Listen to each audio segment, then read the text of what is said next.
Everyone, কেমন আছো সবাই? আশা করি সবাই ভালো আছো। আমিও ভালো আছি। আর প্রচণ্ড ঠান্ডা পড়েছে। তোমাদের ওখানে কোথায় কি ঠান্ডা পড়েছে আমাকে জানিও। আর অনেক দিন পর ব্লগ করছি, কারণ বেশি ব্লগ দেওয়া আমার হয়ই না। তো এটাও বলেন ছোট করে একটা মিনি ব্লগ করছি। আজকে পুরো কাজকর্ম কি বাড়ির কোনো কাজকর্ম দেখাতে পাচ্ছি না, শুধু আজকে এটুকুই বলার একটার জন্য এসেছি যে সামনে আসছে কিন্তু প্রচণ্ড স্পেশাল একটা ব্লগ। কারণ স্পেশাল মানে আমার কাছে স্পেশাল, আমার হাজব্যান্ডের কাছে স্পেশাল। কারণ সেটা আমি বলেই দিচ্ছি, কারণ আমার হাজব্যান্ড এটা দেখবে তখন বলবে তো আমি বলে দিচ্ছি আমার হাজব্যান্ডের বার্থডে। তো ওর বার্থডে হচ্ছে সামনেই আছে, মানে আর 2-3 দিন পর। তো আমি তারিখটা বলছি না, তোমরা যেদিনকে বার্থডে হবে সেদিনকে তোমরা দেখতেই পাবে। আর প্রচণ্ড এক্সাইটেড, কারণ এক্সাইটেড হওয়ারই কথা। সব বউরা হয়তো এক্সাইটেড হয় তার হাজব্যান্ডের জন্মদিন।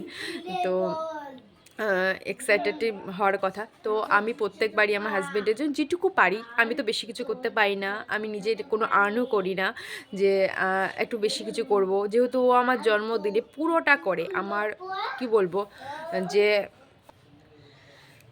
তো হচ্ছে পুরোটা করে আমার, মানে আমার বাপের বাড়িতে আমি এতটা কোনো দিন পাইনি, মানে কোনোটাই পাইনি। আমার হাজব্যান্ড আমার প্রতি যেটুকু করে, মানে আমার হয়তো মা হয়তো পাঁচ তরকারি রান্না করে দিয়েছে, পায়েস টায়েস করে দিয়েছে, কিন্তু আমার হাজব্যান্ডের জন্য একটু স্পেশাল করে আমার জন্য। আমি যেটা যেটা ভালোবাসি সেটা সেটা নিয়ে আসে। আর এটাও একটা ব্যাপার আছে, আমার বাড়ি থেকে হয়তো পারিনি, আমার বাড়িতে অতটা তো মানে সামর্থ্য না আমার বাড়ির, বাপের বাড়ি, তার জন্য অতটা পারতো না। কিন্তু যেটুকু পারতো, পাঁচ তরকারি রান্না, পাঁচ তরকারি ভাত আর পায়েস টায়েস করে কিন্তু দিত। কেকটা আমি কোনো দিনই কাটিনি ওই বাড়িতে। তো এই বাড়িতে আসার পর থেকে আমাকে ও প্রথমত ভালোভাবে বড় কেক, মানে ছোটোখাটো না, বড় বড় টাইপের নিয়ে এসেছে। ও আমার জন্য মানে না, ওর কষ্ট হলেও, ওর হয়তো আজকে টাকা নেই কিন্তু ও যেখান থেকে পারুক আমার জন্য ও এনে দেবে, এরকম একটা ব্যাপার। আবার জন্মদিনে যেটা পছন্দ, একটা না কখনো দুটো তিনটে গিফট সবসময় নিয়ে আসতো। তো আমারও ইচ্ছা করে যে আমার হাজব্যান্ডকে আমি একটা ভালো দামি কিছু গিফট দিই, কিন্তু আমার যেটুকু আছে আমি যদি দিই না, সেটুকু ও নেবে না। কারণ বলবে যে তোমার জন্য তুমি রেখে দাও, তুমি গুছিয়ে গুছিয়ে টাকা পয়সা জমাও আর তুমি সেগুলো আমার জন্য করবা, এরকম করবা না। তো আমি ইচ্ছা আছে কোনো সময় যদি নিজে কোনো দিন, আমি তো, ও যেটুকু আমাকে দেয় সেটা তো ওরই টাকা, জাস্ট আমি গুছিয়ে রাখি। আর যখন আমি নিজে আর্ন করব তখন আমি অবশ্যই ভালো জিনিস আমার হাজব্যান্ডকে দেবো। আমার হাজব্যান্ড তো আমার জন্য সবসময় ভালো জিনিস দেয় জন্মদিনে। তো আমারও ইচ্ছা করে শুধু রান্না বান্না করে দিলে বা সারপ্রাইজ দিলেই তো আমার মনে হয় যে আমার আমার মনে শান্তি হলো না, কি একটা ছোটোখাটো গিফট দিয়ে আমার মনে হয় শান্তি হয় না। আমার মনে হয় যেন ও আমাকে যেভাবে দেয় আমারও ইচ্ছা করে যে ওর থেকে হয়তো আমি বেশি আরও কিছু করব। তবে জানি না সেটা কোনো দিন হয়ে উঠবে কি না, বা ভগবান আমার মুখের দিকে তাকাবে কি না। যদি ভগবান যদি আমার মাথার ওপর থাকে তাহলে আমি পারবো হয়তো কোনো দিন।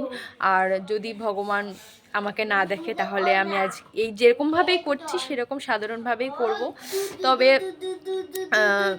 আরও আমি মানে এক্সাইটেড যে হাজব্যান্ডের জন্মদিন বলে কথা। আর আমার ব্লগটা আমি জানি যে আমার হাজব্যান্ড দেখবে। তো এটাই আমার বলার ছিল। তো অনেক কিছুই তো করে পুরোটা। তো এখনও মেনু ঠিক করিনি যে মেনু কী কী করব। তবে ঘরোয়াভাবে করি, ঘরোয়াভাবে করব, বেশি বড় করে তো হবে না। তো ঘরোয়াভাবে করব। ওবে করতে চাইছিল না, বাট আমি জোর করলাম, কেন করবে না, আমার জন্য তুমি এত কিছু করো, আমাদের বিবাহবার্ষিকীতে এত কিছু করো, আমার জন্মদিন, মানে পুরোটা আমার জন্য করে, তাহলে আমি কেন করব না। সব বইয়ের দায়িত্ব যে তার হাজব্যান্ড জন্মদিন করা, কারণ তারাও তো কষ্ট সষ্ট করে ছুটি ছাটা নিয়ে তার বউদের পূরণ করে, আশা, মনের আশা পূর্ণ করে। তো আমারও সেরকম ইচ্ছা, আর ভগবান যেন সেটা যেন সারা জীবন দেয় যে আমি আমার বরের জন্য করে যেতে পারি। তো এখনও মেনু ঠিক করিনি, আর গিফটও তো এখনও কেনা হয়নি আর গিফট কেনাও হয়নি। আর কি কিনবো সেটা বলছি না, কারণ বললে আমার হাজব্যান্ড আমার ব্লগটা দেখবে, তখন ও তার তারা তো আর সারপ্রাইজ থাকবে না। আর আমার অলরেডি কেনা হয়েছে কিনা তাও আমি বলবো না। ধরে নাও যাই হোক, ধরে নাও। তো গিফট কেনা আমার এখনও মানে ঠিকঠাক হয়নি, তবে হবে।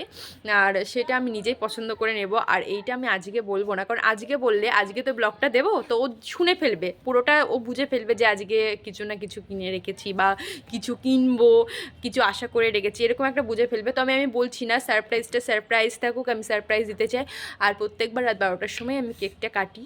তো আমার মনে হয় যে আমার স্পেশাল লোককে, কিন্তু এবার জানি না কি করব, তা আগে থেকে বলতে পারছি না।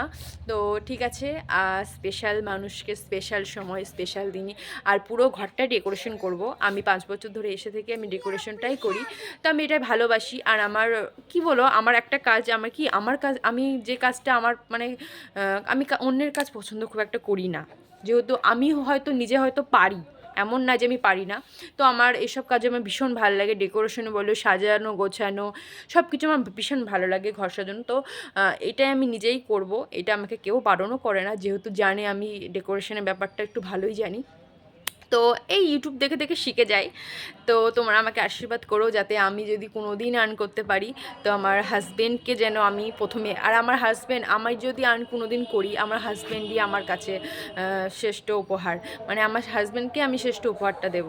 কারণ ও আমার প্রতিটা সময়, প্রতিটা আমার যখন ভিডিও আমি করতে ভুলে যাই, তখন কিন্তু ও আমাকে মনে করে দেয় যে তুমি ভিডিও করছো না কেন, ওই তখন অনটা করে দেয়, নিজের ফোন থেকে অন করে দেয়। তো আমার এইসবগুলো আমার ভীষণ ভালো লাগে, যেহেতু আমার জন্য এতটা করে। কিছু কিছু মুহূর্ত তুলে রাখে, আর কিছু কিছু এমন মুহূর্ত আছে সেটাও তোমাদের আমি তুলে ধরবো।